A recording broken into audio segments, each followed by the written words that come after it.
प्रदेश के deputy CM Keshav Prasad Maurya ने party के जनप्रतिनिधियों व प्रशासनिक अधिकारियों के साथ की समीक्षा बैठक। उत्तर प्रदेश के उप मुख्यमंत्री केशव प्रसाद मौर्य आज जनपद भ्रमण के लिए जनपद मुजफ्फरनगर पहुंचे, जहां उन्होंने पार्टी के जनप्रतिनिधियों व प्रशासनिक अधिकारियों के साथ विकास कार्यों को लेकर समीक्षा बैठक की। समीक्षा बैठक के दौरान उप मुख्यमंत्री केशव प्रसाद मौर्य तमाम अधिकारियों ने उड़ीसा में हुए रेल हादसे के मृतकों की आत्मा की शांति के लिए 2 मिनट का मौन धारण कर उन्हें श्रद्धांजलि अर्पित की।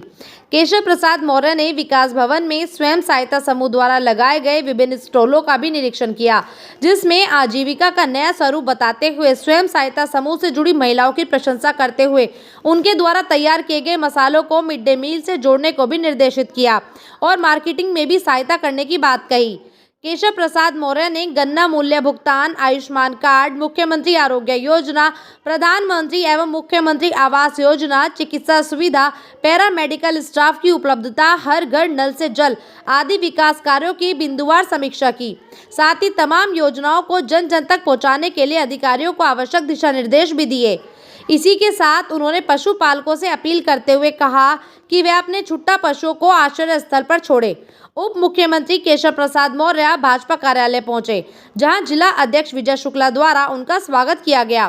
कार्यक्रम में केशव प्रसाद मौर्य ने बीजेपी जनप्रतिनिधियों को संबोधित करते हुए कहा कि वह केंद्र सरकार द्वारा चलाई जा रही जन कल्याणकारी योजनाओं का प्रचार प्रसार कर पार्टी को मजबूती प्रदान करे।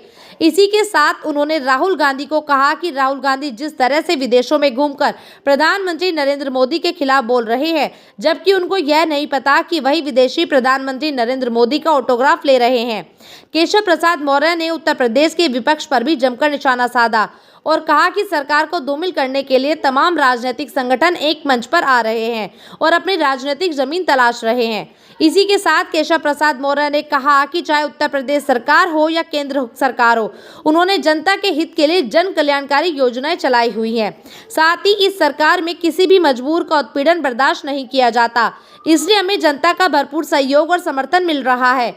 केशव प्रसाद मौर्य ने प्रशासनिक अधिकारियों, बीजेपी पदाधिकारियों को सतर्कता से कहते हुए कहा कि आम नागरिकों या फिर बीजेपी का कोई कार्यकर्ता यदि अपनी समस्या लेकर प्रशासनिक अधिकारियों व पदाधिकारियों के पास आता है तो उनकी समस्याओं को सुन उनका जल्द से जल्द निस्तारण किया जाना चाहिए।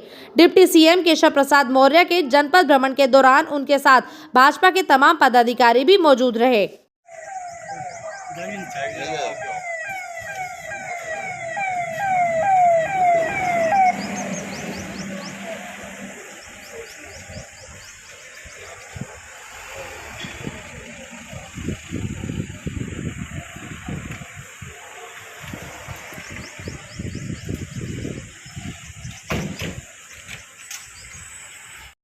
उड़ीसा में रेल दुर्घटना के कारण स्वागत, सम्मान, बुका, पटका, मोमोंटो ये सब कार्यक्रम रद्द किया गया है पार्टी की तरफ से। राष्ट्रीय माननीय जेपी नड्डा जी पूरे देश के सभी कार्यक्रम 9 वर्ष प्रधानमंत्री जी के होने पर जो कार्यक्रम लगातार चल रहे थे वो आज कार्यक्रम नहीं हो रहे हैं। इसीलिए यहाँ केवल कार्यकर्ताओं का उद्बोधन हम सबको मार्गदर्शन मिलेगा, बाकी कोई किसी प्रकार का कोई स्वागत समर्थन नहीं होगा।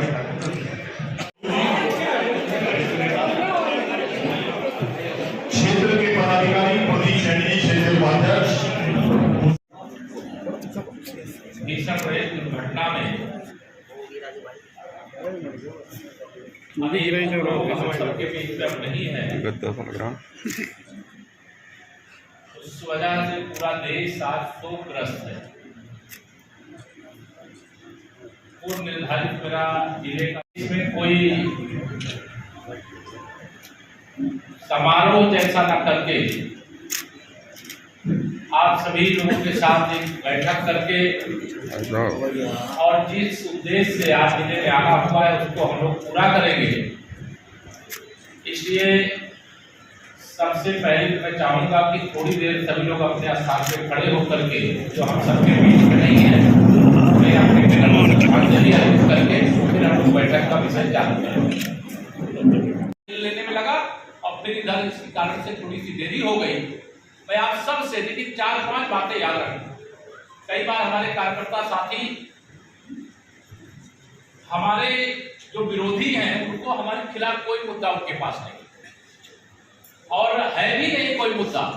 अगर उनके पास मुद्दा होता सरकार के खिलाफ तो मुद्दे पर बहस करते, क्योंकि मुद्दे नहीं है तो कभी वो मुस्लिम तुष्टीकरण की बात करते हैं, कभी जिनके नाम पर गरीबी हटाओ के नाम पर कांग्रेस ने 60 साल शासन किया लेकिन गरीबी कभी नहीं हटाई। हटाइए क्या?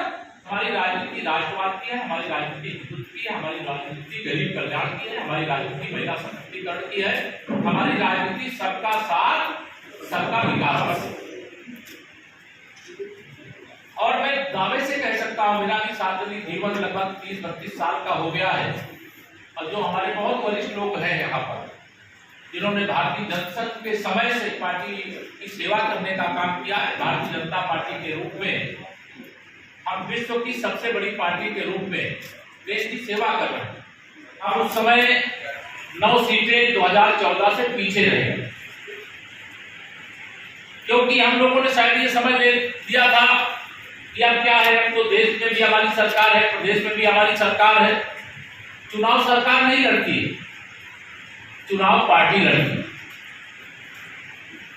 और पार्टी ने जब चुनाव लड़ा और पार्टी ने अगर अच्छा काम किया था तो हमारा वोट का प्रतिशत तो बढ़ गया, लेकिन हमारे 9 सांसद 2014 की तुलना में कम हो गए। लेकिन आज 64 नहीं है, आज हम 66 हो गए। हमने रामपुर भी सीट जीत लिया है, जिसके कारण मुजफ्फरनगर का दंगा हुआ है। मोहम्मद आजम खान ने सीट से विजय प्राप्त की थी 2019 में, उस सीट को भी भारतीय जनता पार्टी ने जीत लिया है। वहां पर श्री घनश्याम लोधी जी भारतीय जनता पार्टी के सांसद। तो चूंकि यह सब बातें इसलिए मैं बता रहा हूं क्योंकि यह बात हमको लोगों के बीच में बता भी रहे होंगे आप, मैं ये जानता हूं, लेकिन हमें पॉजिटिव चर्चा कैसे लोगों तक पहुंचाना है, हमें कैसे 2014 और 2017 की तरह विजय यात्रा पर आगे बढ़ना है, यह संकल्प लेकर के हमको आगे आने की जरूरत है। प्रधानमंत्री किसान सम्मान निधि 60 साल कांग्रेस की सरकार ने कभी दिया था क्या? आज सबके खाते में बिना बेईमानी के आ रही 6,000 रुपए साल में 3 किस्त के माध्यम से। ये पहले बिजली कितने घंटे आती बताइए मुजफ्फरनगर के लोग, कितने घंटे आते? 2 घंटे।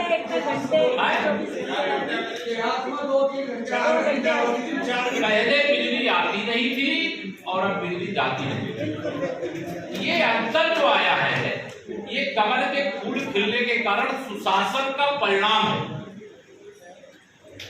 मैं कानून व्यवस्था की अगर बात करूं तो आज इसी मुजफ्फरनगर की धरती पर जो दंगे की आग सुलगी थी वह भूल गए हो क्या आप? लेकिन जब से आदरणीय योगी आदित्यनाथ जी के नेतृत्व में और माननीय प्रधानमंत्री नरेंद्र मोदी जी के मार्गदर्शन में चलने वाली सरकार ने बागडोर संभाली है, उत्तर प्रदेश में एक भी दंगा नहीं हुआ, एक भी दंगा। पहले कांवड़ यात्रियों को आप में से कोई जाता रहा होगा तो लाठी मिलती थी, लेकिन आज फूल की वर्षा होती है। प्रयागराज के अंदर अगर कुंभ का मेला होता है तो अगर माननीय प्रधानमंत्री जी भी वहां पर स्नान करने के लिए जाते हैं तो वहां की स्वच्छता को देख करके सफाई करने वाले कर्मचारियों को कुर्सी पर बैठा करके स्वयं जमीन पे बैठ करके उनके चरण धोने का काम करते। मेरा विश्वास है, ऐसा नहीं कि मुझे लगता है कि माननीय नरेंद्र मोदी जी के टक्कर का देश में तो छोड़िए पूरी दुनिया में कोई नेता नहीं। अगर देश को विश्व गुरु बनाने का कोई काम कर सकता है, देश की संपूर्ण समस्याओं के समाधान का रास्ता अगर कोई निकाल सकता है, देश में किसानों के लिए, नौजवानों के लिए,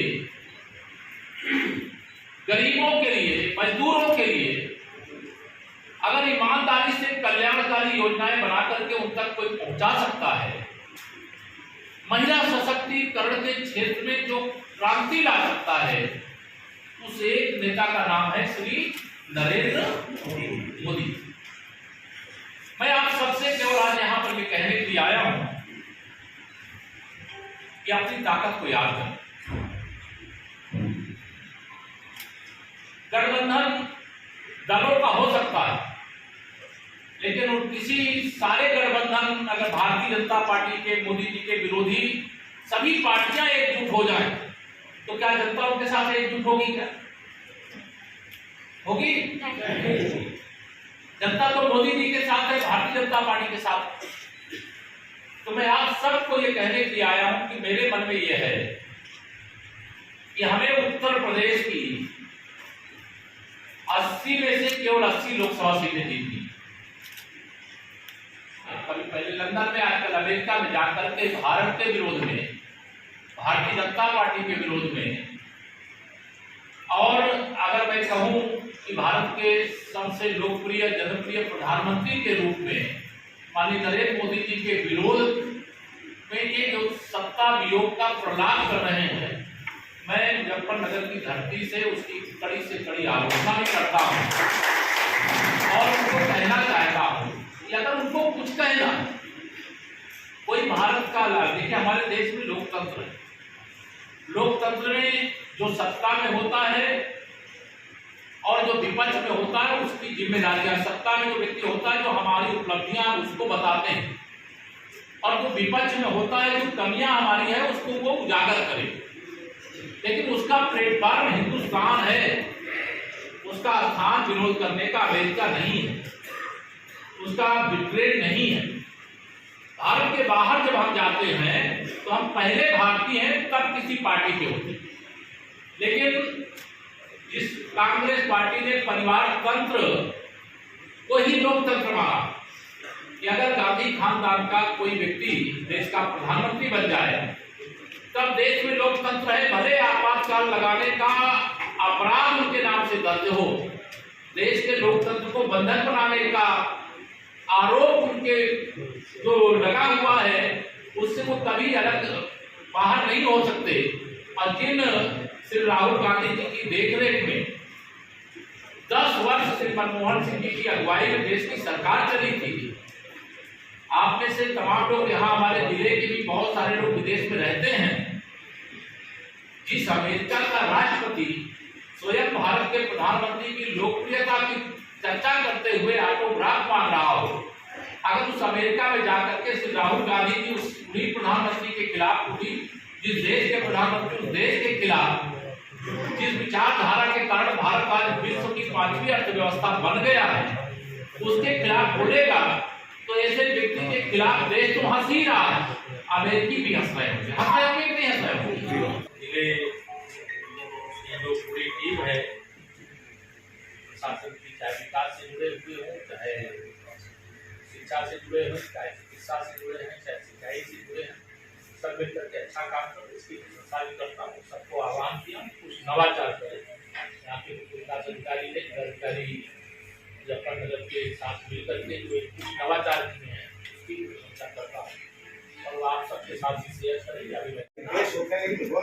हमने इसीलिए कहा है कि यहाँ पे मिनट्स का पार्ट नहीं बनाना है, उसकी अधिकारी स्वयं अपने स्तर से पैरवी करेंगे और हम लोग शासन के स्तर से उसको दर्ज कर देंगे। मुजफ्फरनगर जिले में 50,000 किसानों को किसान सम्मान निधि नहीं मिल रही है। मैंने कहा था कि उसके लिए कैब 10 जून तक लग रहा है। वो बार जांच होती है, लेकिन जो कर्मचारी है वो तो संवेदनशीलता से नहीं लेते और लोग चक्कर काटने की दूसरी बात है। किसान हमारा भगवान की तरह और उनके सम्मान के लिए ही ये निधि दी जाती है, और कोई वंचित है तो उसको कैंप लगा करके आच्छादित करने और उसको उसका लाभ देने के लिए अभियान चल। नगर में अवैध अस्पतालों की भरमार है, हर कस्बे में अवैध अस्पताल खुले हुए हैं।